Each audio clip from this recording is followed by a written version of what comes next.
Anu Basulaimin Karsaluga Basaingat Kejubata. Assalamualaikum warahmatullahi wabarakatuh.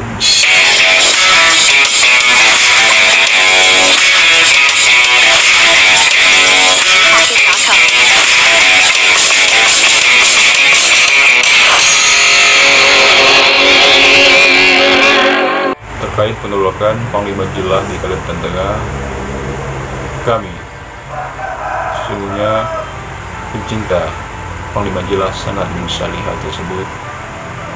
Se-Borneo sangat menyesali. Penolakan tersebut merupakan opini sebuah ormas untuk menciptakan sesuatu yang tidak diinginkan. Panglima Jilah ditolak di Kalimantan Tengah dengan beberapa alasan dan argumentasi yang mereka buat.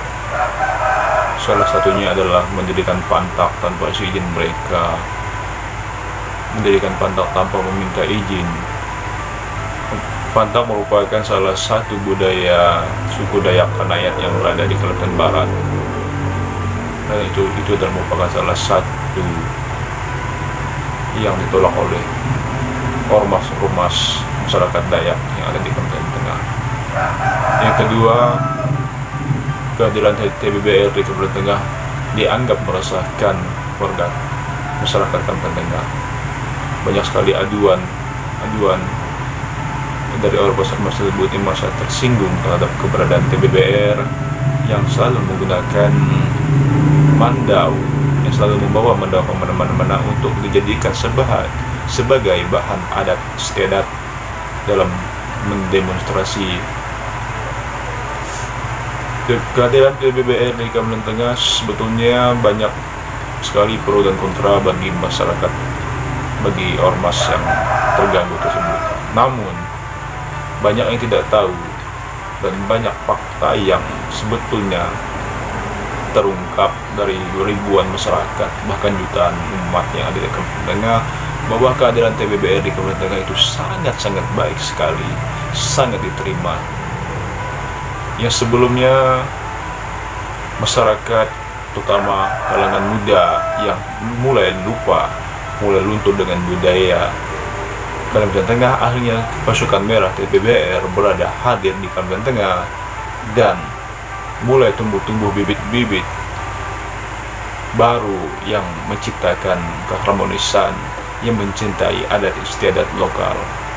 Sesungguhnya budaya yang datang dari Kalimantan Barat ini dibawa oleh TBBR itu tidak mempengaruhi adat istiadat asli orang Kalimantan Tengah, sehingga justru kehadiran TBBR itu sangat berarti bagi masyarakat Kalimantan Tengah, terutama bagi pemuda-pemuda yang baru tumbuh, yang lupa masalah adat.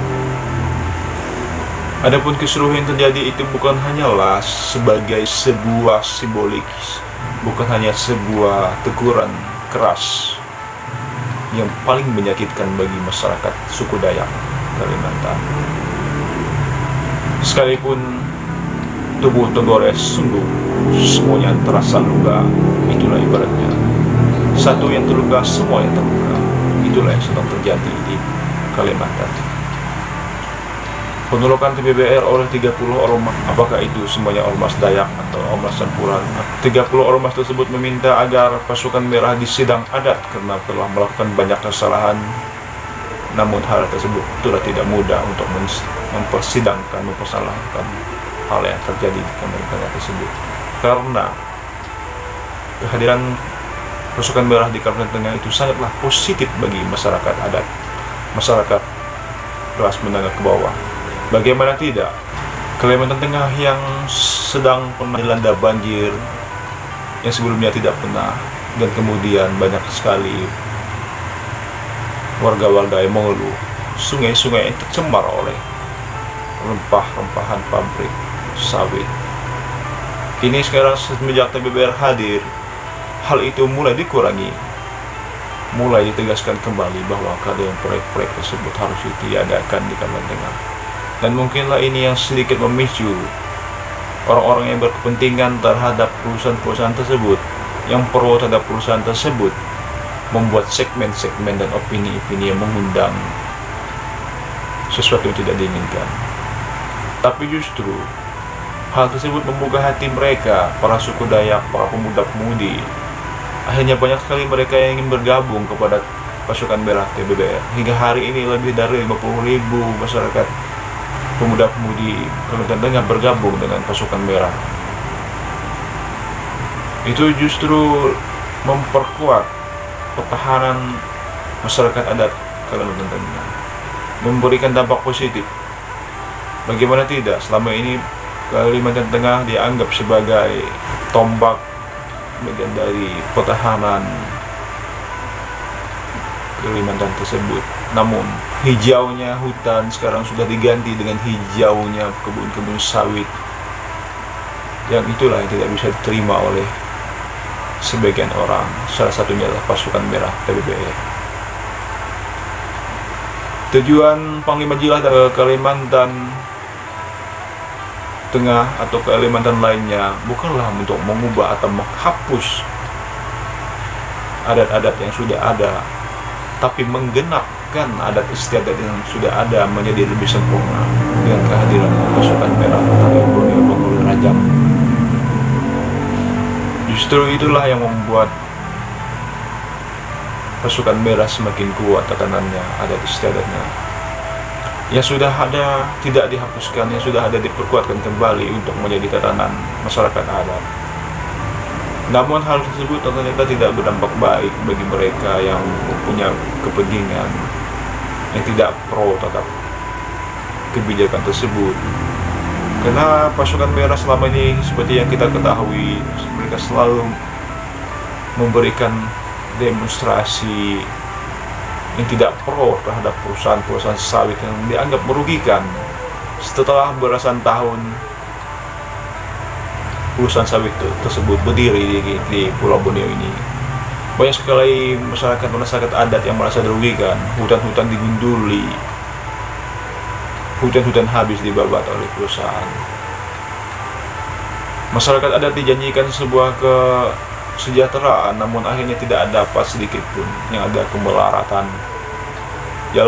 Jalan dulu yang dijanjikan mana, nggak ada. Itu semuanya hancur lebur. Salah satu yang fenomenal itu adalah kasus Effendi Buhing yang menyita perhatian nasional. Ditangkapnya Effendi Buhing yang tidak pro terhadap perusahaan itu membuka mata hati seluruh warga masyarakat Indonesia bahwa pentingnya persatuan di dalam sebuah suku tersebut. Perusahaan sawit dianggap sangat merugikan masyarakat adat, terutama masyarakat lokal. Bagaimana tidak? Hutan-hutan yang tinggi, pohon-pohon yang tinggi, pohon yang rimbun, yang hijau sebelumnya kini berganti dengan hijau pohonnya sawit. Tanah-tanah yang subur, yang selamanya kita ketahui banyak orang bahwa Kalimantan itu sudah memiliki tanah yang subur, sekarang sudah berganti dengan gambut-gambut bekas tumbuhan sawit. Ini cukuplah membuka hati kita bahwa kehadiran TBBR itu sangat positif sekali di Kalimantan Tengah, meskipun ada pro dan kontranya. Terus langkah apa yang perlu kita siapkan selama ini adalah kita mendoakan, mendukung, mensupport apapun yang positif. Apapun yang tidak positif, kita duduk bersama rundingkan apa yang terbaik antara pasukan merah dan orang bangsa yang tidak pro. Jadi seperti itu. Jadi harapan saya selaku pembicara yang mensupport keberadaan pasukan merah Tari Borneo yang hadir begitu dahsyat, memberikan kita sentuhan hangat yang membuat kita semakin sadar bahwa ternyata segala sesuatu itu harus dimulai dengan tatanan hidup yang sehat. Pertahanan yang kuat itu sangat bagus, perpanjangan hidup. Karena Allah tidak menciptakan lagi sejengkal tanah sedikit pun. Jadi apa yang sudah ada itulah yang kita jaga. Ya adil kata lima bersyarat minta surga bersengat di bata. Assalamualaikum warahmatullahi wabarakatuh.